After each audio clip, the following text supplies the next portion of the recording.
Welcome back to another edition of Speed Streets, presented by Dirty Mo Media, and welcome to the month of November. Hope everybody had a happy, safe, spooky Halloween, got lots of candy, or your kids got lots of candy for you.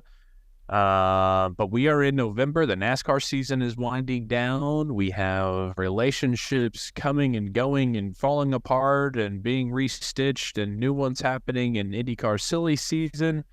And we have a really fantastic interview for you today. Katharine Legge joins us for about 30 minutes. And Katharine was very open and candid and honest about a whole lot of different things in motorsport, about women in motorsports, about her future. So you're going to hear that conversation. Stick around for that. Really, really good. Of course, I'm Joey Molinaro. We got producer Ben Walden and Connor Daly.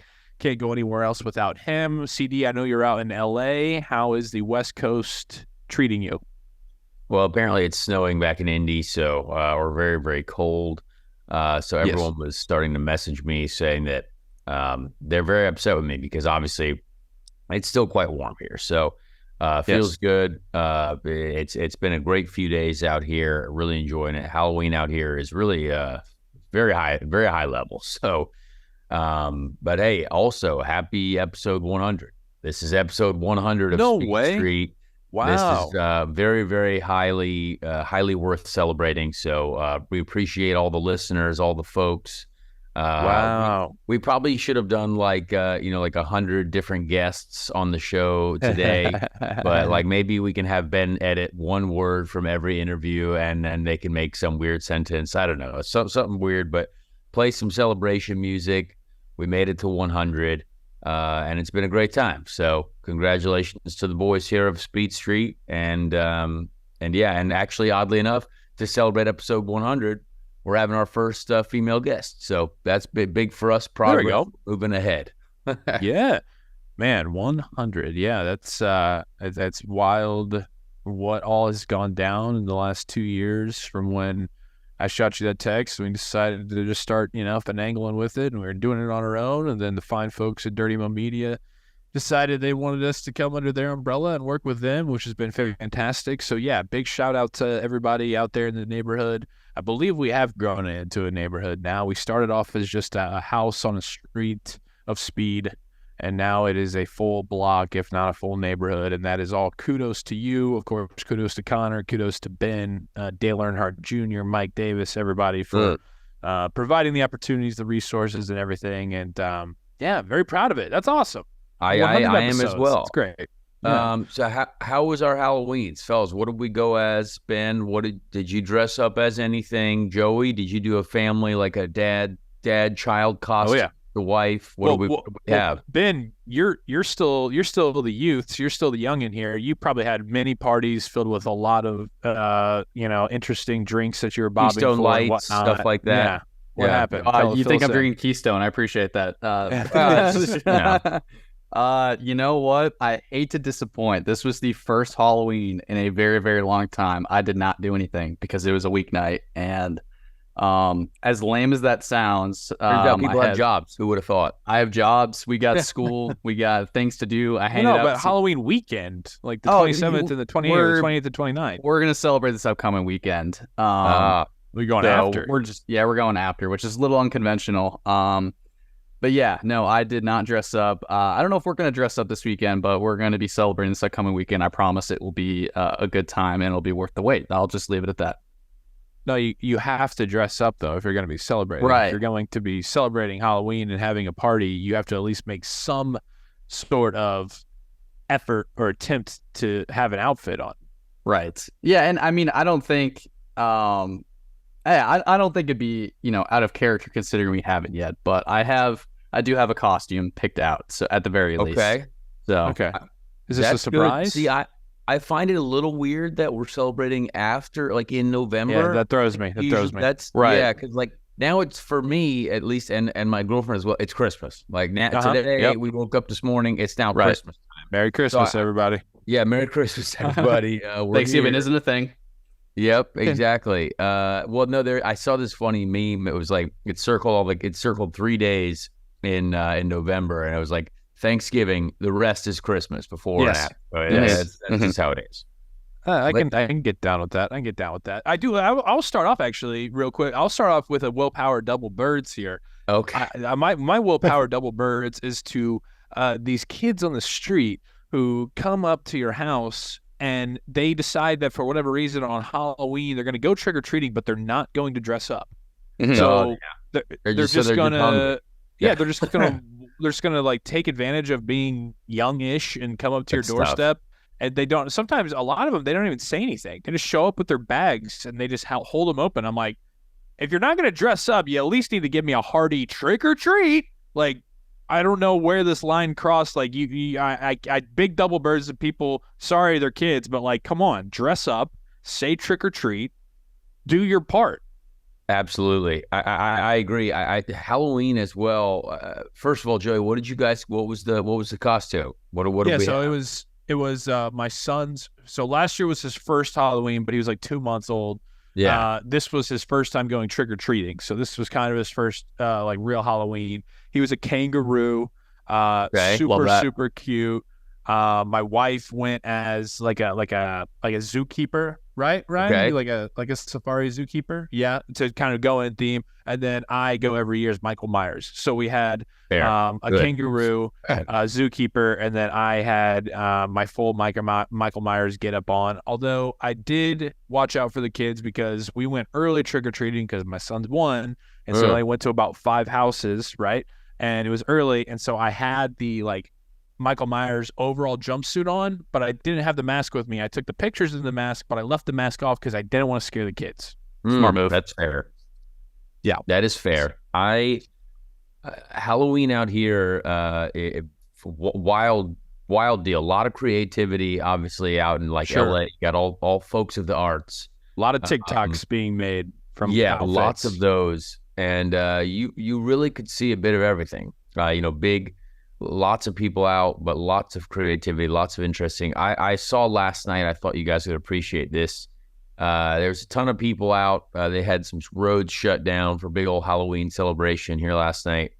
And there was a man who had live snakes in the middle of the road that he was like offering to like put on people for photographs. Now, it was $10 for a picture with a giant python on his neck and like stand next to him, or $20 if you wanted to have the large python put on you.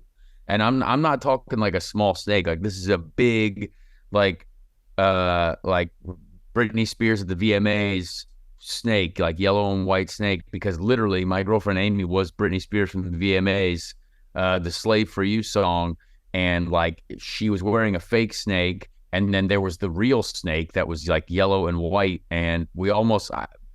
Thankfully, like I'm not a big snake guy. Okay, I'm not a snake guy, but I'm very glad that she did not get attacked by a real snake last night. Like a physical animal was out in the road, and like that's crazy for me. That's next level. Did you take advantage of the situation and look at her and say, "You got to pay $10 for that one. I got you one for free"? Well, that's then I was teeing you up for that one. As soon as I heard snake tamer or something about snakes, that's where I knew you were going with it, and I'm really glad that we got there. So either way, man, I've never seen, I guess like you see petting zoos at places, but I've never seen someone with I don't know. I just snakes. I was very out on snakes, but you know what? I'm sure that guy made a ton of money for $10 snake pictures and $20 snake wrestling opportunities. That's very interesting because it strikes me more as a Florida man type situation. That does seem like a Florida man thing. I completely agree. Like that's the headline. Like a man in the street selling snake pictures. You're like, oh yeah, that's probably like Ocala, Florida. Exactly. Not Los Angeles. And to even propose something else, has there ever been any sort of actual live snakes in the snake pit at the 500? Do you think that'd be like a good opportunity to show up? You got, all those people there, snap some photos with a snake during the 500. I feel like that's a missed opportunity for the snake entertainers out there in the world. Does this guy have insurance too? Like, what if this snake is, I assume that snakes, they still somewhere in their mind, even if they're, docile house snakes, what if the snake gets a little hungry and decides to maybe snap at one of these idiots that might be, let's say they're a little bit too alcoholized, they're a little bit on the sauce, and Snake is like, this guy sucks, boom. Is that like hey, it's a cash only business, so see you guys later? Or I don't know. I'm gonna go with guy on the street in LA who has snakes to take pictures with, probably not heavily insured. Yeah, I don't think there's no liability. Yeah. No, I think that he probably is just kind of you're going on the honor system kind of. Yeah. Like, hey, you're paying, so you know what you're getting into. Like, yeah, I mean, it is a snake. But that's very interesting. Now, what were you covering? Because I saw Amy's outfit, but you were Top Gun? I was Maverick, obviously. Okay, because okay. I bought some denim jeans, a plain white T-shirt. I got some nice boots. I was going Maverick from Top Gun 2, so not quite like old jeans with cowboy boots, but modern denim with like some brown, executive boots. And it was him on the motorcycle, with the aviators, with lady on the back. And I even bought a fully authentic Maverick, like Pete Mitchell jacket. Like I had a full-on flight jacket that had all the patches on it. So all the right, Top Gun patches. So I felt like I had spent some money on it, had the aviators. It is very basic, yes, absolutely very basic. But I love Top Gun too. I'm not like, it's one of my favorite movies of all time, and I felt good about it. So I felt solid in the Halloween category.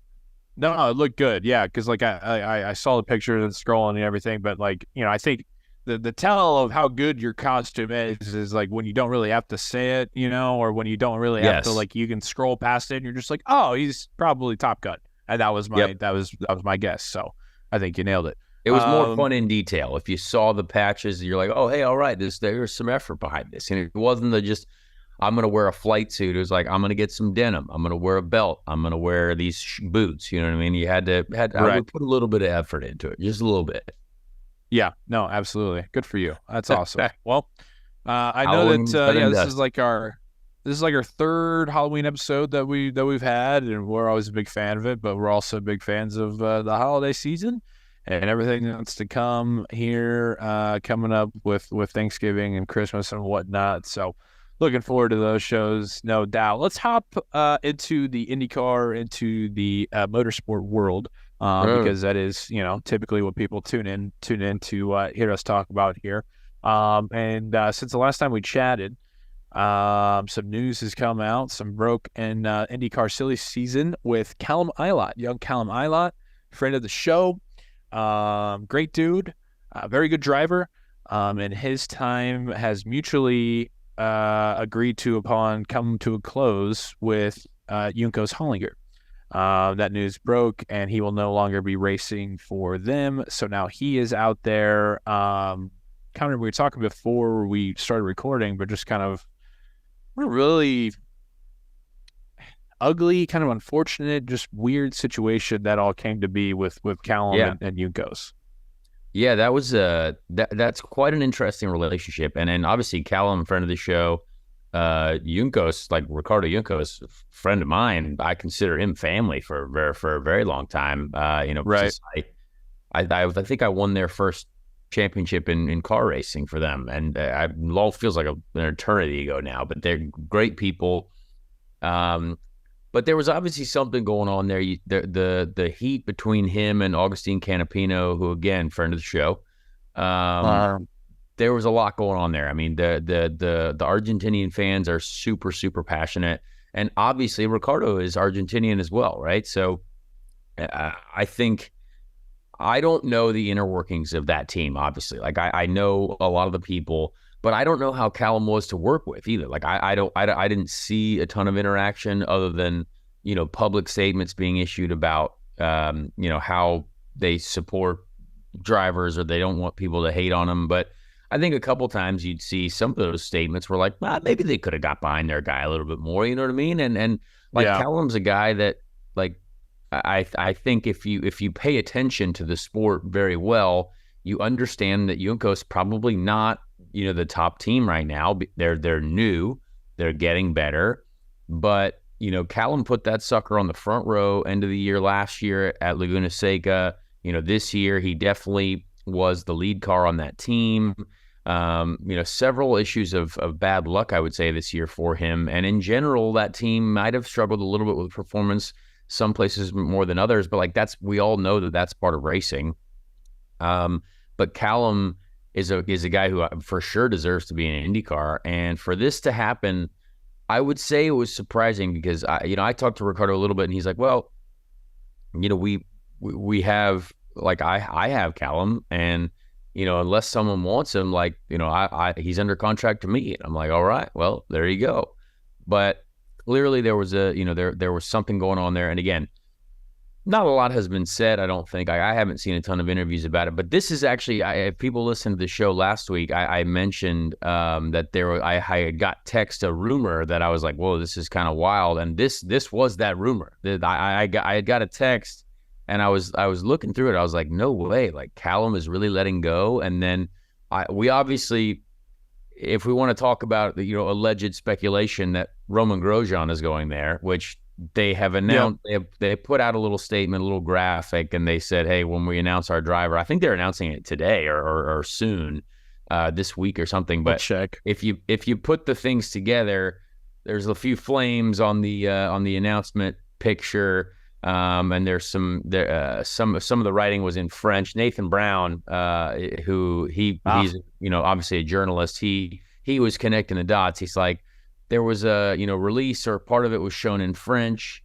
and the flames on the picture announcement, he's like, it's Roman Grosjean. And so we'll allegedly say that because that's the speculation, is Grosjean is going there. But again, known Frenchie, known Frenchman, obviously. Yeah, there. Known Frenchman. Yeah, I find that to be an odd combination. I know that there was a funding element, I think, that was helpful for Juncos. I think they did need some funding, as I had talked to them about potentially racing for them next year, because I was like, hey, what does it look like? What do we need? And to be fair to Ricardo, he was like, look, man, there's a ton of people walking around with money right now, and we just have to know how much is out there, who can we fit best with our operation. I think Grosjean, that is my most interested to see how that relationship develops team for next year with Grosjean and Ricardo. I don't know how well they know each other. I don't know if he's got any connections to the team there, but that is my very curious to see how this deal develops, and I'm very curious. I like both people. I like all the people involved, which is kind of a shame to see everyone. There's a lot of chaos here, but very, very curious. Well, yeah, and I'm just refreshing socials right now to see if anything had, been announced as we started recording here on Wednesday. Haven't seen anything yet. But yeah, I mean, towards the end for Roman there at Andretti, it was kind of well documented that he was kind of just being a dick, and that's at a team like Andretti. So we don't know how is he going to, with a smaller team, come in and is he going to throw ego around, throw weight around? What? Absolutely, to your point, that is going to be really interesting to see just how those minds that are working over there in that operation come together, if he is indeed the driver. Yeah, I mean, that's why I listed under relationship I'm most interested in seeing develop. So, Roman actually called me last week, oddly enough. I hadn't talked to him in a while. He called me. He needed something for just some other random deal.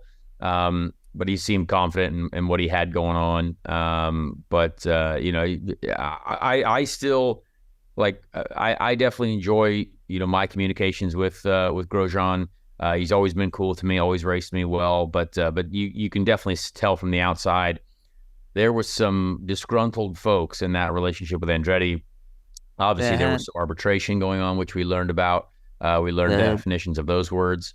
And now with Juncos, I mean, it's a hope that we have a reality television show type drama potential. You know what I mean? I would love to see how that develops. I would love to see how, first of all, the steps that they take with that relationship with McLaren. Maybe there was a McLaren relationship that maybe there was some McLaren connection that Grosjean keyed up. I don't know. But he knows all those guys over there. So very, very curious. And I think that's going to be, and him and Canapino too, like talk about two of the most followed drivers that we have on our grid. Can you imagine if they got into it? You'd have the entire nation of France going after the entire nation of Argentina. I mean, that would be a scene. Yeah. That would be an internet scene of the ages. I'm sure that, we will probably see something like that based on, the results and how things have panned out over the last couple of years. As a fan, someone who is, I pretty much know that I'm not going to be full-time in IndyCar. I can't wait to see it. You know what I mean? Like I'm going to, yeah, sure. I'm excited to see what goes on. We'll obviously, looking like it's going to be great to be out there with everyone for the 500, but like, man, it's going to be fun to watch. It's going to be fun for us to talk about. Obviously that opens up, where does that lead for Callum Ilott to fall? Do you have any thoughts? Have you heard anything that you can relay here? I really have not. I texted him immediately and I said, I said a few things and I said, so what do we got? And he's like, honestly, there's not much left because there is because Andretti was not going to run a fourth car. And, it would take a serious amount of money, a big investment for them because they lost the leader circle on that car to run a fourth car. Callum doesn't come with big sponsorship. Like Callum's not a guy who can just be like, hey, I'm going to throw my weight around. I'm going to be like, I'm going to show up with, a few different bags of money to like create my own future. Like he's not that guy. He's here because he's talented. He doesn't have a bag of money with him. So I think Andretti, if they really want to, have the strongest lineup, I would love to be there, but that's, that was out of the question. But do they go after him? I don't know. Maybe like technically they could do it, but think that's another few $1 million they got to invest. I'm sure if they haven't planned on running a fourth car, it's too late now to really make that choice because you got to hire the people, you got to have, the equipment. So I don't know where he ends up. I mean, if for him to go to Dale Coyne Racing, I don't see that happening because Dale always needs money as well. Dale Coyne, they just made an announcement. They got Mitch Davis, I believe, to come back and be their team manager. Mitch, I think it's Mitch Davis. Yeah, he's been around a long time, so that's great. Dale finally got in the news again for some positive team building stuff. But I don't see Callum going there. So therefore I don't think there's anything left unless someone. The only thing that would happen is if someone adds another car. If there's some sort of additional car to the McLaren lineup, or and it would have to be a good team too, because like Callum doesn't want to race at the back all year long, and again the driver market seems to change all the time. So I don't know what's going to happen. Does he take a year off and go sports car racing? He could easily get he has great relationships in sports cars. I don't know, but it would be a travesty to not have Callum Ilott on the grid after what he's done the last 2 years, and just the work that he's put in. Like the guy has, he was with Ferrari Formula One and Alfa Romeo Formula One, very, very much almost on the verge of being in Formula One because he's a good driver. And I think he proved himself in IndyCar as well many, many times. It would be a shame to not have him on the grid. So I'm very curious to see. We still have a lot of things to play out here for this off season. Yeah, and just not, like on top of his performance, behind the wheel, I found Callum to be a pretty fun, entertaining personality, engaging guy, both online and interviews, on pit road and interviews on our show. So, so much that we talk about all the time, obviously, with this series is, getting personalities, interesting people, fun people. And so not only, him as a driver, but him as a personality to roll behind and get behind and root for. That would be a bummer for sure. So, Hey, silly season is, absolutely still in full swing, even though you've had a lot of boxes checked and people falling in different places. There's still still stuff out there that we're going to be keeping an eye on, without a doubt. Yeah. Switching over to NASCAR now. Yeah. We're wrapping up. We're wrapping It's up finally here. coming to an end. Yeah. Coming to an end, and then like 3 weeks they'll be right back at it, and we'll get it going again. What are we thinking for coming up here, Connor, to wrap things up in the NASCAR world? Yeah, I mean it's hard to believe the racing is finally, it's wild to think of how much IndyCar has missed out, right? Like it's a shame that we've been off for so long because there's so much other racing going on, but we understand that is the situation. And you know what, NASCAR I think has had a great run of a couple races. I've enjoyed watching it. The Xfinity race at Martinsville over the weekend. I've never raced at Martinsville or a track like that, but it's definitely a wreck festival, a rub-a-dub-dub, 40 dudes at a track type thing. And there was a ton going on. I mean, you had cars going up in flames over the line in the Xfinity race. At the end of the race, you had two teammates taking each other out, Sheldon Creed and Austin Hill. That was a crazy. It was great to watch. Like I will say, it was very entertaining. We even had the pace car breakdown in the Xfinity race, I think. So there was a lot that happened. It was I as much I wish there was less yellows, but again, that is just how that racing works on the short track stuff. But to see Justin Allgaier, obviously Junior Motorsports under our banner here, love to see that him secure himself in. But that last corner changes the entire playoff landscape. And it's so interesting that NASCAR has that like literally you have one person competing for a championship and then one corner later you don't. And the person who was, I think it's entertaining. A lot of people have a lot of different opinions on that, but I do think it's entertaining. I do wish that there was more attention on some of the other folks, that are also racing for wins and racing, deeper in the pack. But yeah, and also Ryan Blaney, like I would not have predicted Ryan Blaney winning Martinsville to secure his way into the championship. I might have a little bit of that in the podium later. But yeah, I thought it was a great racing weekend for NASCAR, and I'm honestly pumped for them. We got Marco Andretti in the truck race coming up at Phoenix, so we get to watch him again. And just I think if we're gonna put our hats on the table and if we're gonna pick who's gonna win, I was gonna say, who do you got? I got Larson. Larson's winning the championship. That's what I got. I think when it comes to Phoenix, that type of track, I think he's gonna lock that sucker in. So I don't know what you guys think, but I'm going Larson. That's my pick for the championship. All right, Connor's got that, Ben. I know you're locked in over there in the NASCAR world. Thoughts?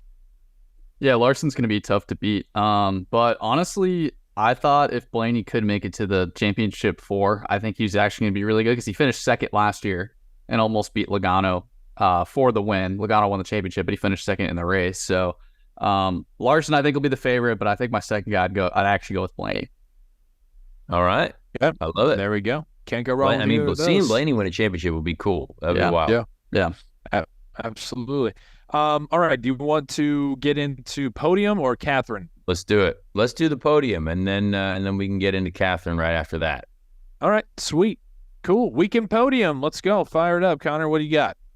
Yeah, Ben, I noticed puts great music. So Ben, please cue the theme music for the podium. Here we go. And now we're back. But great find there, Ben. I appreciate you doing that. So P3 on my on the podium today, a trophy getter, is TJ Maxx. TJ Maxx is on my podium. I had to do some shopping for the Formula One race weekend in Las Vegas. Now I know that Formula One probably doesn't promote their fans shopping at TJ Maxx. I, however, I'm going to break that mold. I feel very prepared for my Formula One race weekend, doing some commentary with Bob Varsha, getting some nice button-down shirts, getting some nice pants, getting a few upgrades.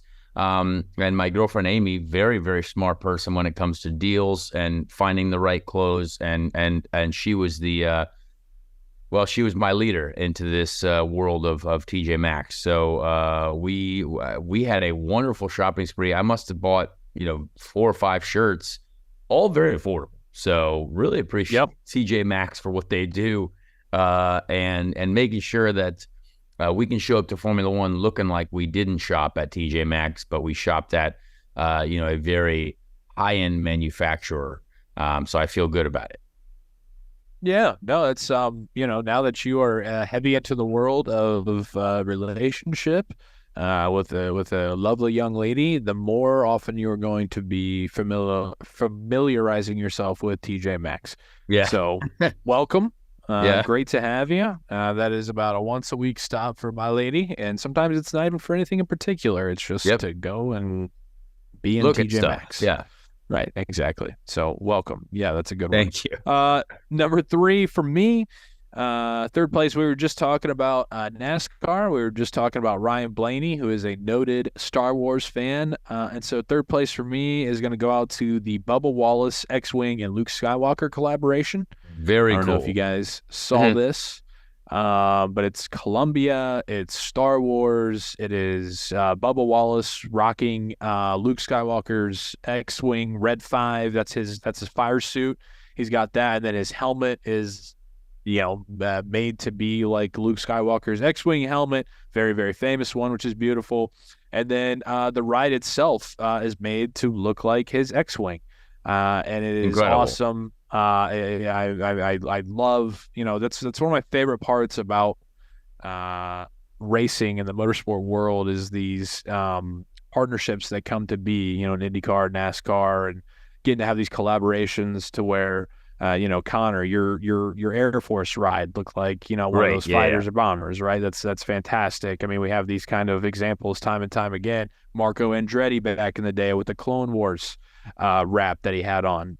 So Tyler Reddick, I think, had a Star Wars livery too this weekend, right? So there's two Star Wars cars this weekend.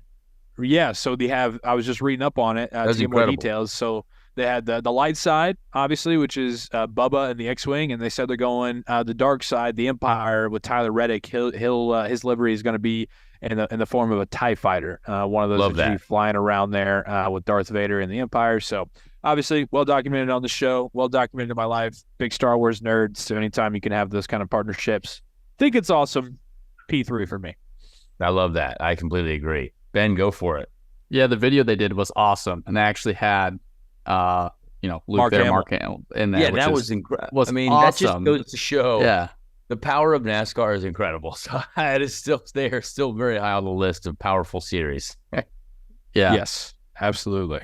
P3 for me. I have it sitting right next to me. I just finished it 10 minutes after we started recording. I got my first mint coffee of the season. Now that fall's still going on, but I went to order my coffee this morning, and they had their mint drinks, and I'm a big mint drink guy. Like, now, I don't care for pumpkin spice as much, but as soon as the mint drinks show up, like, that is all my, I guess, November to December now. So first one of that, I'm pretty stoked. Not necessarily like big into the like super early Christmas thing, but if it gets me my mint drinks, I'm all for it. Do they have like a holiday themed cup? Or is here, I'll show you. It's like a sprinkle kind of deal. I went to Dunkin' this time, so it's pink, so people look at it and say, "Yep, that's Dunkin'." So went with the peppermint mocha. I'll be changing it up. Looks like Starbucks is starting their drinks in my area tomorrow, so probably for the next few recordings, you're going to see me Wednesday mornings with some sort of mint drink to my left. There we go. All right, yeah, I love that. You're hopping on early. Hey, good deal. Good stuff. P2, what up? P2. So I'm going with a little bit of a NASCAR theme here as well. But the Ryan Blaney and the Penske NASCAR program, I think they get my P2 on the list because I follow NASCAR very closely. And Ryan Blaney, actually, I did most of the Daytona 500 with Ryan Blaney because we basically were just drafting buddies for once his car was damaged. I think I helped him get on the lead lap. We just kind of ended up working together. But that team through the middle of the year, like you saw some of their results pages and you were like, man, like there are some places where Penske just missed it. And that was very, very not Penske, I feel like. And even guys like Joey Logano were not even in the conversation for some race wins, for some places that you were like, well, that's, I remember seeing, Cindric Blaney, Logano, and you're like, these guys are finishing 20th and mid 20s and even like, 15, 16. And it's just that's not the Penske way, right? But of course, the Penske way, now Ryan Blaney's fighting for the championship and the championship 4. So they pulled it together when they needed to. And that's impressive. Again, that's top tier organization behavior. That's okay. We might be struggling. How do we still make this work? How do we figure it out? And they did it once again. It's incredible to see, and I'm happy for Ryan because I think Ryan's a good dude as well. So that was my P2 on the list after seeing some struggles throughout the year. I would say they've obviously won races, but I would say there are a lot of places where they were struggling more than other people. Yeah, you can keep them down for a bit, but you can't keep them down forever. That is exactly the Penske way, without a doubt. All right, my P2 is going to go to trick-or-treating as a dad. Oh. Highly recommend. Wow, what an experience. I mean, my kid is 1. We went to 5 houses. We made it through 1 street. But I would carry him, I would carry him on the sidewalk, and then I would drop him down, and he would walk his little way up into the doorstep. And, he is on the cusp of talking. He'll say a few things, but every now and then he'd throw out a little, he says, "Peas" for please. And he would do that, and it was just so cool. Like, I highly recommend for you guys, hopefully one day, if you want to be dads. But you just think about all those times, obviously growing up, your childhood, and get to go and trick or treat and be a part of it, and then you're like, wow, this is the start of his journey, and being there with them.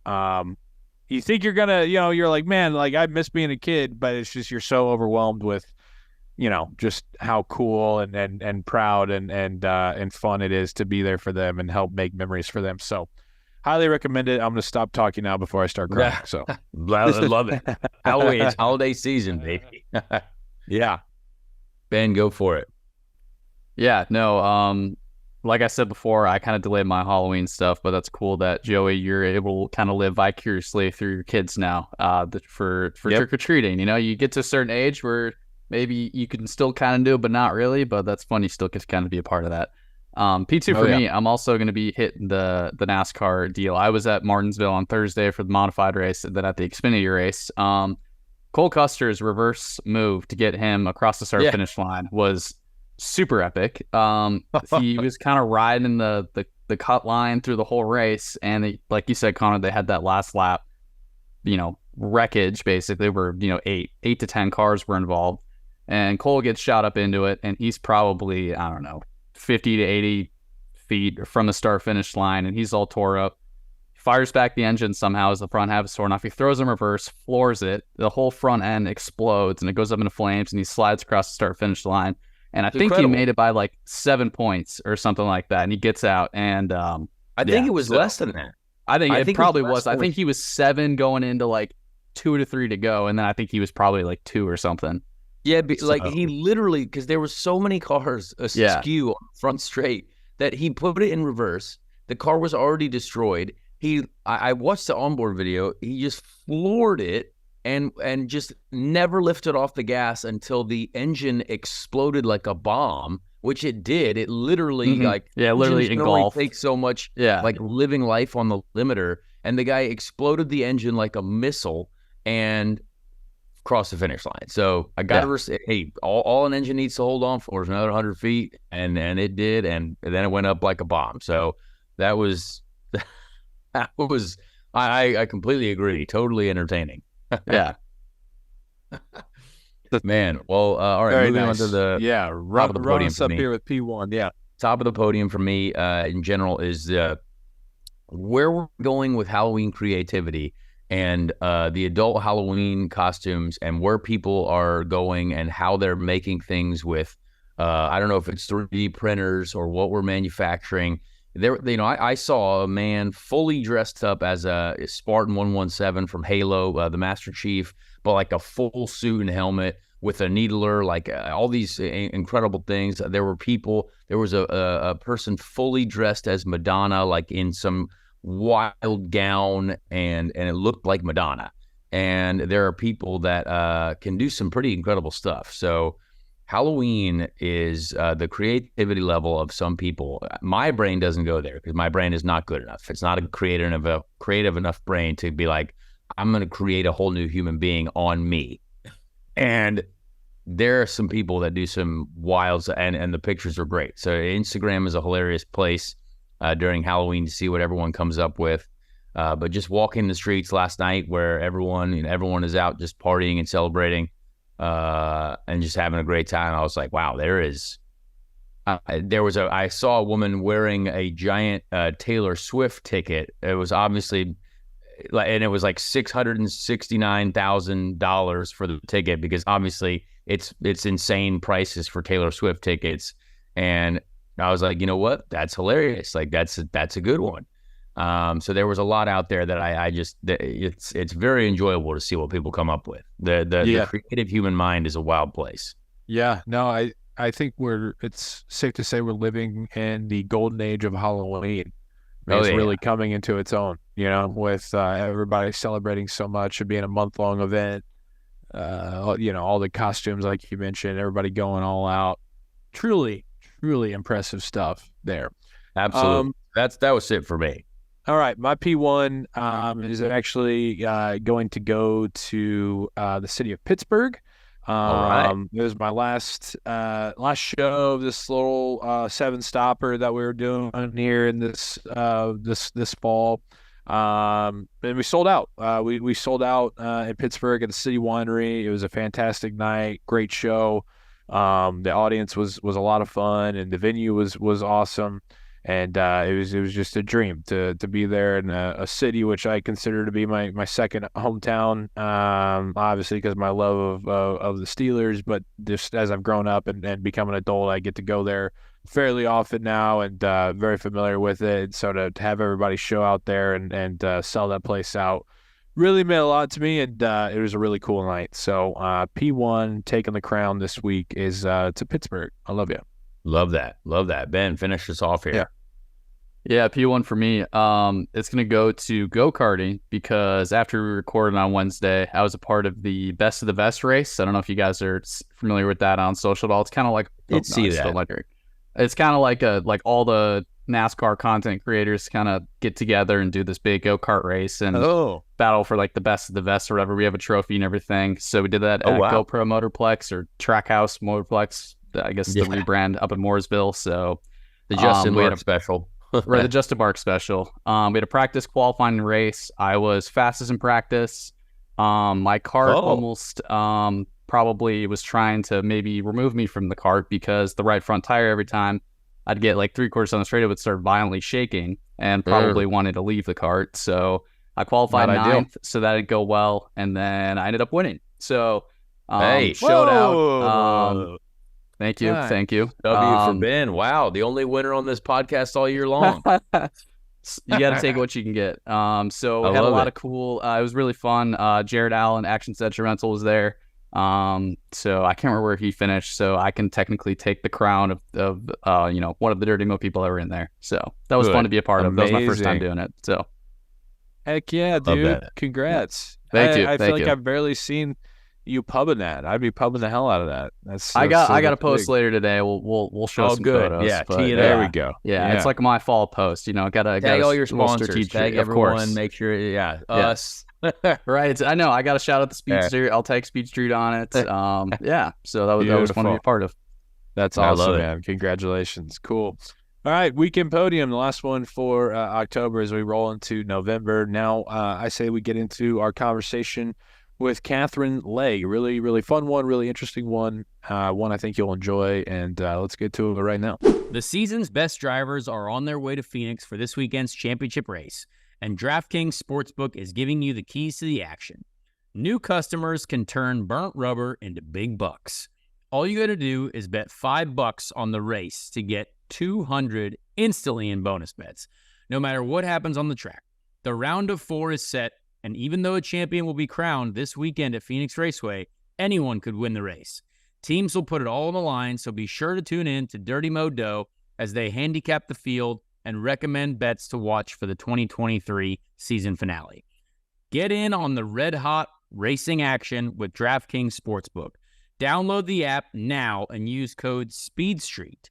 New customers can bet $5 to get $200 instantly in bonus bets. That's code SPEEDSTREET only on DraftKings Sportsbook. The crown is yours.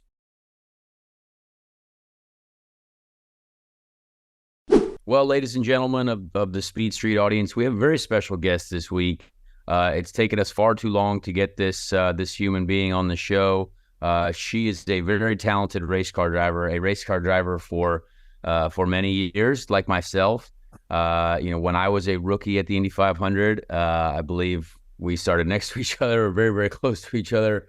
It was a wild scene. She's lived a wild life. She's lived a life that I think she can be very proud of, and there's still so many more things to be doing. We competed together at the Indy 500 this year as well. Katharine Legge is here. Katharine, how you doing? It looks lovely there. Hi. It is. It's very sunny, and I think we're having a late summer, which is perfect. I'm not going to complain. Perfect. Where in the world are you right now? Just north of Atlanta, Georgia. I live on lovely. Lake Lanier. So I'm very lucky, honestly. I love it here. So I want to get into a lot of things, right? You were in an incredible era of the Champ Car Series, right? Like the cars were just insane. The speeds were nuts. I got to drive one of those DPO ones just like once, and just to test it like later on in life. And I can't believe that like people got to race that, and they were such amazing machines. What was it like? Let's go back a little bit. Getting into that for the first time, and you're like, hey, I'm a badass woman. I'm going to get in here. And it must have been an amazing era to be a part of. Terrifying. Yeah. Absolutely terrifying.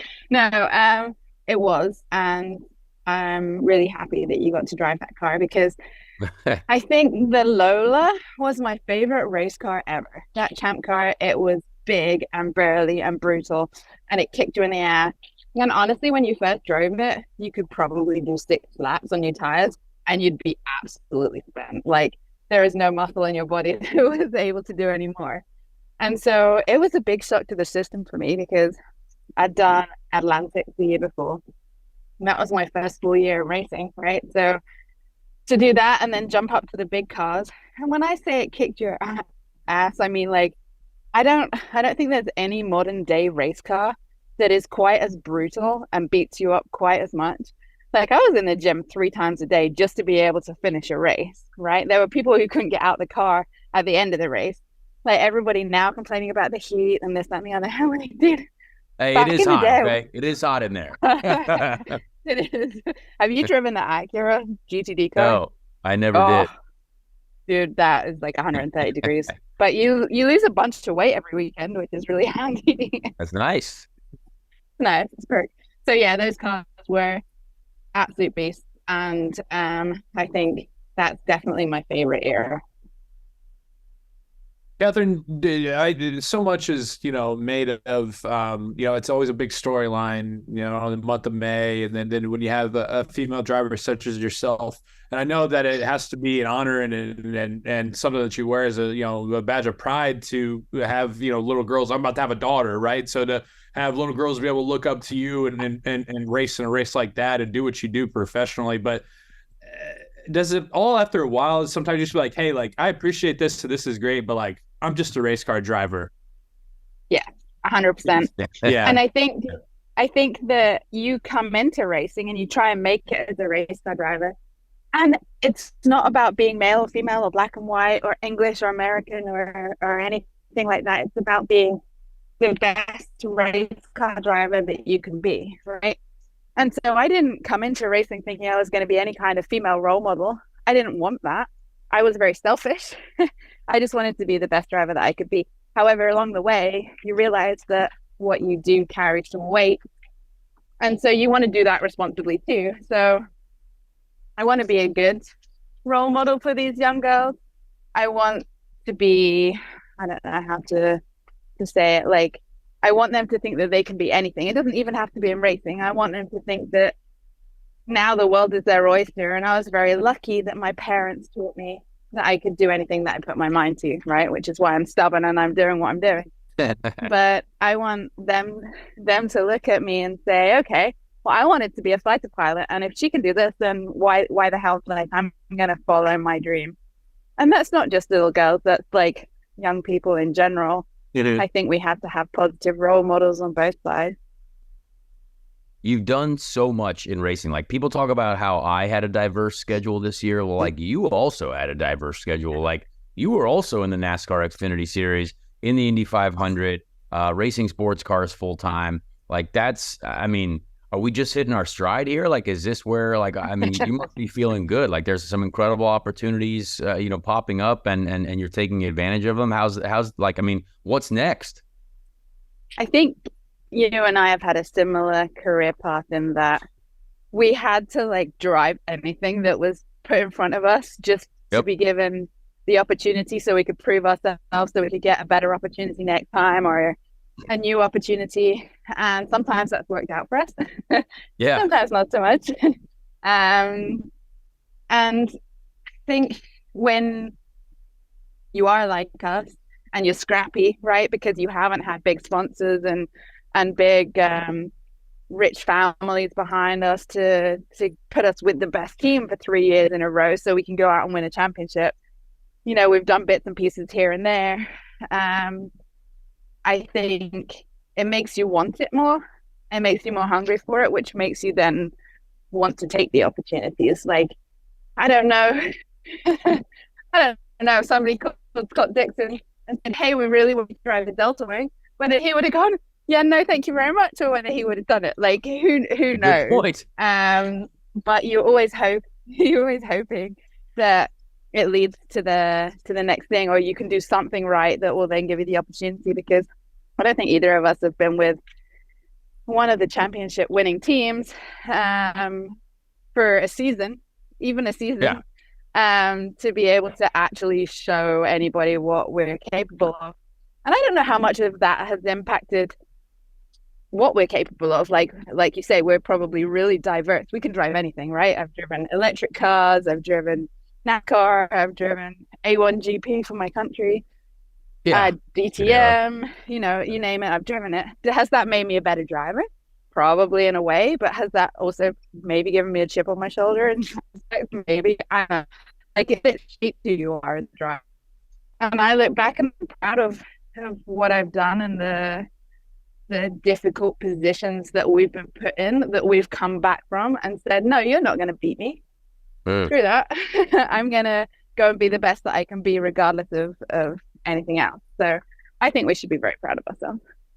Yeah, I mean, I definitely feel you on the whole chip on the shoulder type thing. Definitely understand that. Driving everything is awesome. But again, sometimes when you can't focus solely on, like you mentioned, like 2 or 3 year deal with the top team, like if you know what you can do and you know what you're capable of, being involved in that environment is so specialized, but very, very few humans get that chance. So it's something that, again, you always look at, and we will always look at probably until the day we die. Like, you know what? Hey, what would it have been like? But I want to go from your last Indy 500, right, to this Indy 500. There was some time. There was a gap, right? Times have changed a little bit. Like the car. In your situation, obviously in with the Ray Hall Letterman team, which again I got to be a part of as well last year. So like I saw on the inside, what they were focusing on and all the, that obviously there was no question that they struggled at Indy, right? That was a challenge. So someone coming into the 1 month party, that must have been concerning for a little while, right? Like, that's tough. Cars have changed, times have changed. What do you think was the biggest difference from the last time you were in the car to then now this new era of vehicles? Oh, so many things. So many things. I think I came in though thinking, hey, RLLR have, really good team, really good drivers, and they proved this year that they do, right? Like they did super well, apart from at the Speedway. I was like, really? Did I do something really bad in a previous life or something? And it's straight back. But I came in thinking I'm going to have all the support that I need. And this is my opportunity, right? Like, finally, I'm going to get a shot at the 500 in a car that can win. And unfortunately, that wasn't the case. You know, we had highs and lows. But I did meet some really, really good people. And I did learn a lot from it. And I did get a lot from it.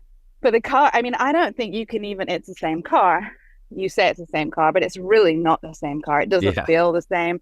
You know, it's got the aero screen. The aero itself is different. Like, everything's developed and evolved so much that it's a totally different car. And having not been an open wheel for a decade, right? That's it was a pretty big jump to get back in. More so, and what we didn't spend enough time on actually was traffic and pit stops and the like. Like, I can drive a race car.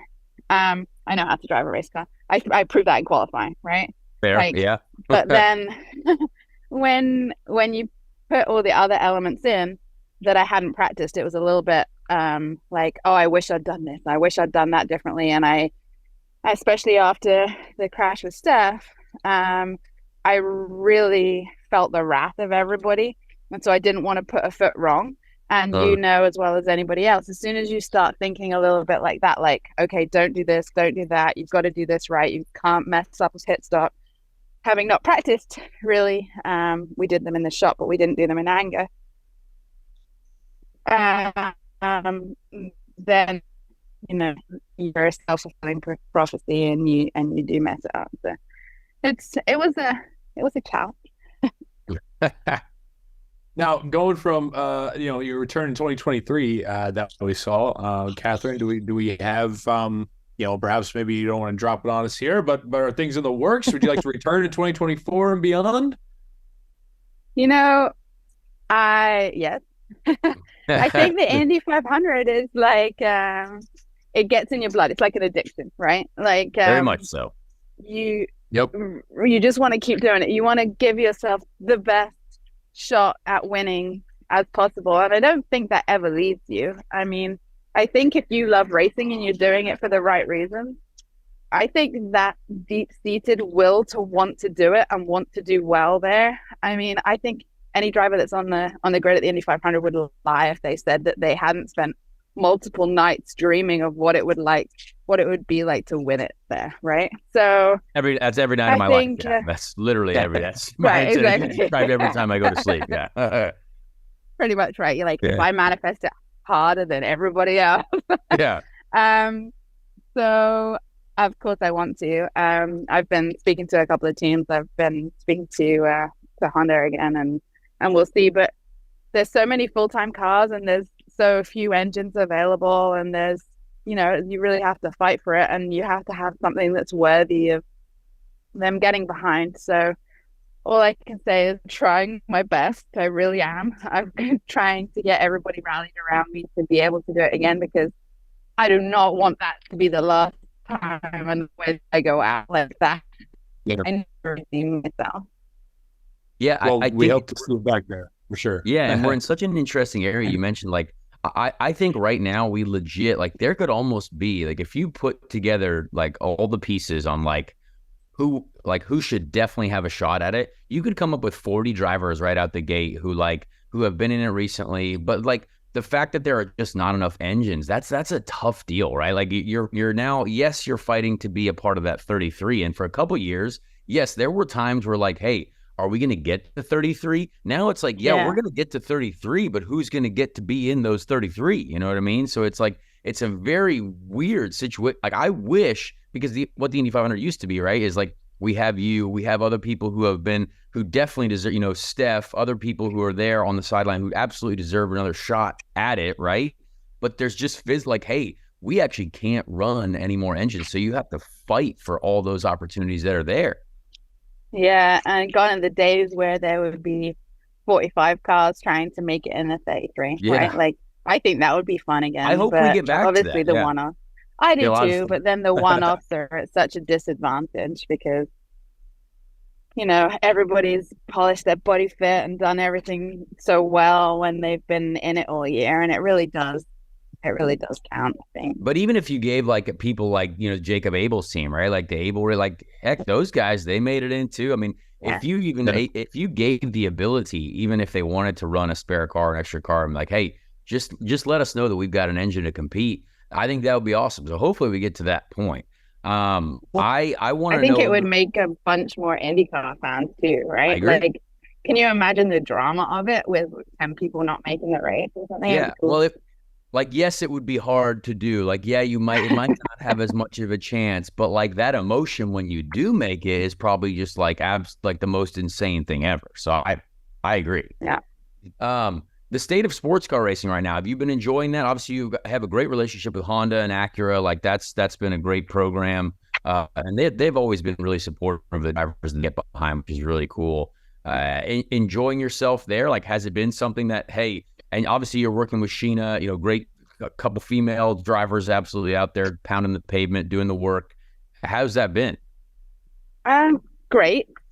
I found a home in sports car racing like 10 years ago. And I love it. I love that we get to do all of the, really big, really storied races like Daytona and Sebring and Watkins and Le Mans. I'm missing Bathurst off my list. I really want to do Bathurst at some point. Awesome. It would be so awesome. I love I don't know, the camaraderie, the team aspect, the different elements to it, because it's not just a sprint race, right? Like, you have to think about protecting the car. You have to think about multi-class racing. You've got different levels of driver, ratings of driver that you're up against in different stints. There's just so many different facets to it that I find it kind of fascinating and also challenging all in one go, but I also love it. And about 7 years ago, I guess, I thought, okay, it's not just about me anymore, right? It is about helping the next generation. I've had a really cool career even at that point. And so how do we get more women into racing? How do I leave a legacy and give back? Because I wouldn't be here if it wasn't for a number of other people. And so I wanted to do something. So I joined the Women in Motorsports Commission, the FIA did, right in its inception, really. And I thought, okay, I've been there, done that, and got the T-shirt. I can be of assistance here. And I have since then been a champion of women in all areas of racing, like engineering or mechanicking or PR, like just in general. I like having the female presence in the paddock too, and with Sheena this year and bringing her on board, I've tried to do the all-female team thing before, and I think what it does is it just kind of shines a spotlight on it. And I think that the day that we win our first race it'll be groundbreaking, right? And then there will be no more questions about whether women can compete equally with men or not, because we will have proved it. And so to me, it's really interesting. It's a matter that's close to my heart. I also hate that it's gimmicky sometimes, because I've spent my whole career just kind of telling everybody I'm a race car driver, and it doesn't matter if you're a male or female. And so I want it to be authentic too. And hopefully I've taken Sheena under my wing and I'm teaching her a thing or two. And then hopefully when I'm old and decrepit and I can't drive a sports car anymore because I can't do driver changes or something, then she'll take over the reins. You know what's interesting, and Ben has something for you too, but I find myself, like, my first Indy 500, I think it was the most women in the race, like, ever. Like, so I've always been in this era of I guess, professional motor racing, where, like, I've raced against a lot of really good female drivers. So, like, I have grown, like, I understand that there was definitely a time before this time, and even there are times now where, hey, like, there are still a very small number compared to, the male drivers, right? But I've been in an era which I think is really cool, where, again, I've seen everyone as like, hey, we're all just going out and racing. Like, but it's a great time to, compete at the highest level against no matter who it is, right? So what's the state of women in motorsport right now? How do you feel about it? There was obviously recently, the most influential female drivers. There's big, a lot of Twitter sphere activity about who's got the most power right on the internet, which is wild. But like, because it's followers or something like that, exactly, right? Yeah. But hey, people love talking about it. What do you think though? What's the next step for for women getting into motorsport? Do you see a lot of incredibly talented women? Obviously now in the FIA Academy, they've got that as well. How is everything looking? Honestly, Connor, I'm kind of disgusted with the way it's looking. All right. It Good to know. shouldn't be it shouldn't be about how many followers you've got, and that gives you the ability to go out and find the funding. And yes, okay, I'm glad that you're participating, but that you shouldn't be the flagship at that point. I think you're right. I think when you first started and there was Danica and B and Simona and me, show me where that breed of up and coming driver is right now, because there isn't. You look at the guys, academy that drivers, whole group there. I mean, that's you talk about every single girl you just mentioned right there. Hey, those are good. Those are good drivers. right? Is there anybody that you have noticed in the ladder series that's coming in that is anywhere near the caliber of those drivers I just mentioned? Well, I don't want to get in trouble here. No, me neither. I don't want to say. I'm gonna let you. I'm gonna let you deliver the message. Let me get into trouble. I think there are a few, right? There are a few with potential, but what's happened is they've been segregated and they've been put in the W Series or the F1 Academy, which I think is, by the way, done a lot better than the W Series was, because at least they're with good teams who are going to teach them what to do and how to behave in situations and help them come along as drivers. So I think that's a step up. But also, unless you're racing and you're challenging yourself against the best, you ain't going to get better. And I'll give you Jamie as an example, right? I think Jamie has potential and I like her and I think she has the right attitude. But she was languishing in the W Series for so long. When she came over here, she got her ass handed to her because she wasn't ready for it, right? Physically, mentally, whatever it may be. Is hard. And it's really hard. And so she had to fight and claw her way through this year, and looks like, she's gonna be okay and she's gonna do it. But then you've got a bunch of these other girls who look like they're in it for the wrong reasons to me, because they want to be internet models or whatever it is that they want to do. I'm like, no, you've got to suffer with the rest of them to be as good as the best of them. Unless you're out there challenging yourself to be the best that you can be. Can you imagine if I put you in I don't know, a Formula Ford series back in the day, and then you'd been racing against club races, and then I'm like, now you're going to do Indy Lights, right? You would just not be prepared. Now you're going to do I think next, Sophia Flourish, for example, has the right idea, which she's actually racing against the guys in FIA F3, which is a really hard championship. Go and pitch yourself against the best. As soon as you've been given the opportunity, okay, if the F1 Academy is how you get your foot in the door and it's how you learn some things, great, 100% great. But then, you know what? Go and do something that's really hard and challenge yourself to be the best that you can be, because otherwise you ain't going to make it to the top anyway. And then, which is why I'm disgusted with it, is all you're doing is reinforcing people's negative opinions on female drivers, because you're not doing very well, because you haven't been doing it the same way that the guys do it. And also, I think it's kind of, it's like saying you can only be racist if you're white, right? You can only be sexist if you're a man, but you've got a whole championship that doesn't allow men in it. I don't know how I feel about that. I think that racing is one of, and I'll get off my soapbox in a second. Racing is the only sport that I can think of that men and women can compete equally on, right?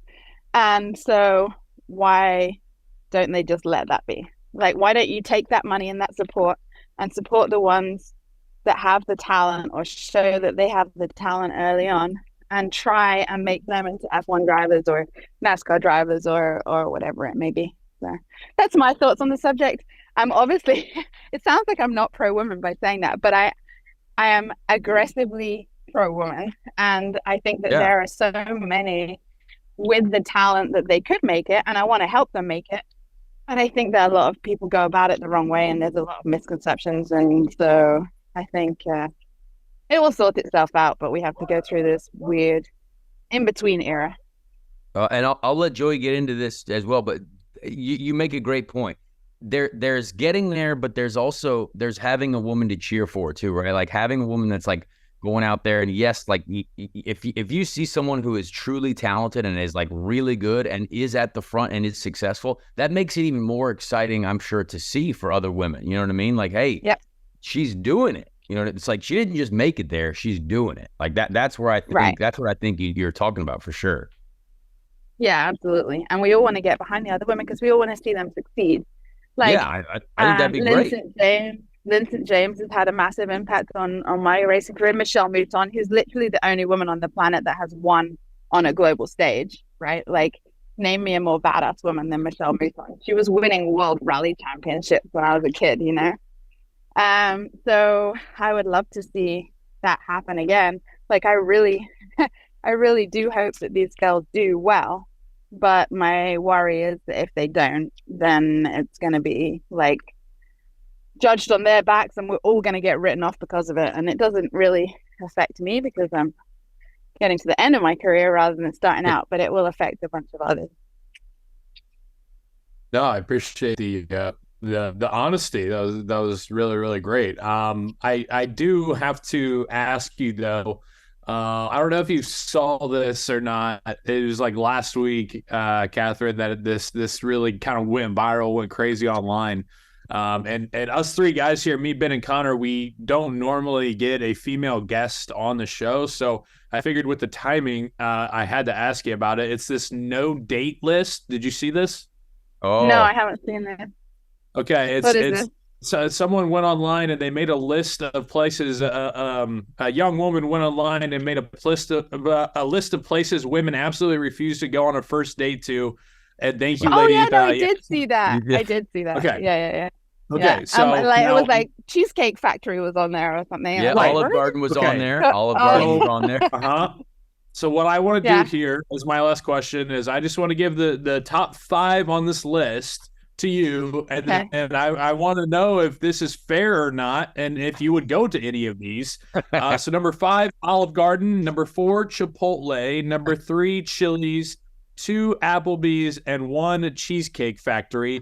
Is that fair game, or are you saying no way, I can't do that?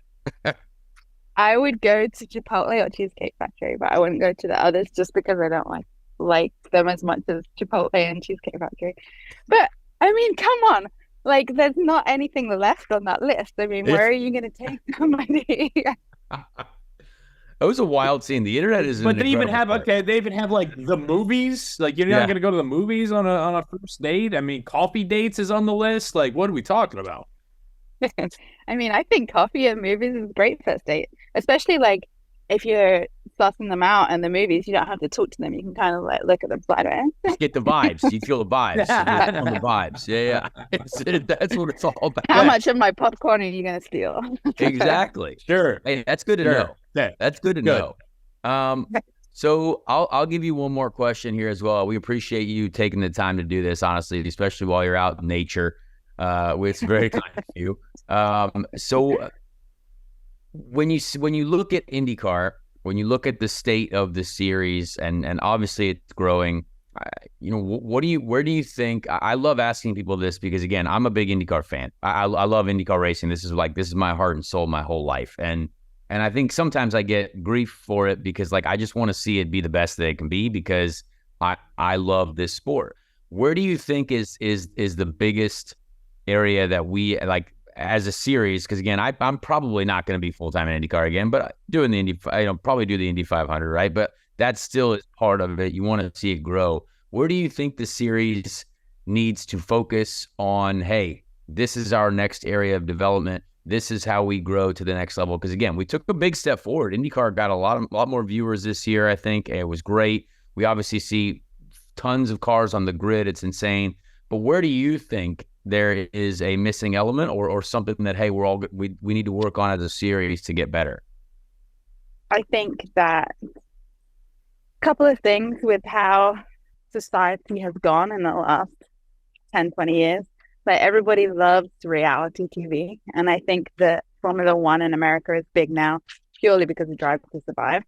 So I think that they do need to have a TV show that follows people around. And I think they need to focus on their personalities. I think these kind of kids that are buying their way in with no personality do nothing for the sport. They may keep it going for a year or two, but it's not what makes it. Like, we need Connor Daly's of the world, because that's who the fans get behind, and that's what's going to make people watch IndyCar. Like Danica was great from that respect. You got Scott Dixon, you've got, you look back and you've got the Paul Tracy's and Dario's and people of the world, and Mario further back than that, Mario Andretti's, and like it was all about the personalities and about the brands that were involved. Well, we got brands, that's great. And we got a lot of really cool sponsors at the moment too. And we go to a lot of really cool venues. They're refining that, which is good. So I think it's really the TV and then focusing on who you've got as the drivers being personalities, because it's the same in F1. If you've got these like robotic, no personality driver, nobody's going to find that interesting. And it's as much about the human element as it is about the racing. And so we need the PTs of the world who are going to wear like wrestling masks and Tagliani's, and it was cool because people had a favorite driver and they would support that driver vehemently, just like they do a football team or a soccer team or whoever else. So that's where I think it should go. I love it, and I agree. I think the star power, the personality power. There's so many people who are still afraid to just be themselves. So, and I don't know why that's the case, because a lot of these drivers, even in IndyCar right now, some of the young guys coming in, like I've got to hang out with them away from the track, right? Great dudes away from the track too. It's like, hey, just be yourself more at the track, because I think people will respond to that. You create a brand, you create this personality, this aura. Like, Pato O'Ward is a guy, like, obviously perfect example. He's Mexican great. Fan base is so powerful, but that guy's literally the most famous person in the series now, because he's just a dude. Yeah. He's posting selfies. He's hanging out with DJs. He's doing cool stuff, but he's also successful. You know what I mean? Like he's testing F1 cars. He's good, but like you can still be you. You can still post cool photos at your house in Mexico and great sushi, have a great time, but just be you. Yeah, 100%. Couldn't agree more. Yeah. Well, hey, I appreciate everything that you've done, and all for, getting, get these women in the cars. Let's get them up there. Let's full on supporter of that, because everyone that I've driven against at the top level has always been a great racer. So I don't see any reason why, that shouldn't happen. And I'm excited to see how the future goes, for everyone with the FIA Academy, with everything that's going on. And hopefully, we do have that female champion who people are getting behind, and it's like, hey, this is we're going head to head at the top level of the game. So we appreciate you. Would love that. Thank you. Thanks for having me on. Thanks, Katharine. Fun talking to you. Nice to meet you. Appreciate it. Nice to meet you too. Well, fantastic conversation once again. And Katharine, honestly, I got to respect her honesty. There's a lot there that's so it's hard to talk about for sure sometimes. But and she texted me afterwards. She was like, was I too hard on the W series? She doesn't want to, she doesn't want to come across like she's, throwing a lot of shade at the W series of the FIA Academy. She is absolutely, without a doubt, a huge proponent of the more and more ways to get women involved in motorsport. As I think we all should be. So yeah, she brings up a lot of honest points about, hey, we want to cheer for for these folks to get involved, these women that get involved, and it'd be great to see them being as successful and working as hard as those that came before them. So pretty cool conversation, I thought. Yeah, that was my first time I've gotten to interact with Katharine, and I really, really enjoyed it. Sometimes you don't really know what you're going to walk into, I feel like, on both sides, and I thought she brought it. And a lot of people are going to get a lot of stuff out of it. So I appreciate the time, no doubt. All right, well, let's get to a segment that does not have any theme music yet, as far as I know, but the Ricky Treadway Random Indy 500 Driver of the Week. People's favorite segment, a great segment of many folks. We went this year, or this week, with the 1969 Indy 500, which it's a classic, won by Mario Andretti. We had to go a little bit more. We've been in the 50s lately. Let's go to the 60s, 1969. Great year for motor racing. We will go with the 17th place finisher, Sonny Aites. Sonny Aites finished 17th. I did not know this name. I did not know Sonny Aites. Charles Sonny Aites was an American race car driver, born in 1935, born in Sellersburg, Indiana. So an Indiana guy. Love to see Indiana folks in the racing world. Racing the USAC Championship Car Series 1968 to 1970, 15 career starts, and 1969 Indianapolis 500. So only one Indy 500 for Sonny Aites. So that's wild. I always find it crazy that we happen to stumble upon only single Indy 500 starters. I mean, that was his only race, and lived all the way till 2010. So that's wild. Died in Arizona in 2010. Yeah, I'm wondering how he got the nickname Sonny from Charles. Charles, yeah. I don't know if we'll ever get that. But yeah, hey, says he's one of the best sprint car racers in the 60s and 70s. So that's incredible. What a career. Only one Indy 500 though. So we found him. We found his only Indy 500. Yep, and that is the only time that he will appear on this list. Sonny Aites. There you go. All right, good deal. Connor, I know you got to get back to bed or fly back to Indy or whatever you got to do. So I appreciate you waking up. Appreciate everybody out there for listening. Continue to be with us for this 2-year journey, 100 episodes in. And we're looking forward to more. So thank you so much. Next week, we will be back with, who knows, I'm sure a recap of NASCAR, what goes on this weekend. And I'm sure Connor will lock in potentially another great guest as he's been doing for almost 2 years now. So whatever the matter is, we will talk to you again next week on Speed Street. Hey everyone, Connor Daly here. Please leave a like on this video if you did enjoy it, and also subscribe to the channel as well. That would be very helpful. Be a friend, tell a friend. Thank you so much for the support, and we'll see you on the next episode of Speed Street.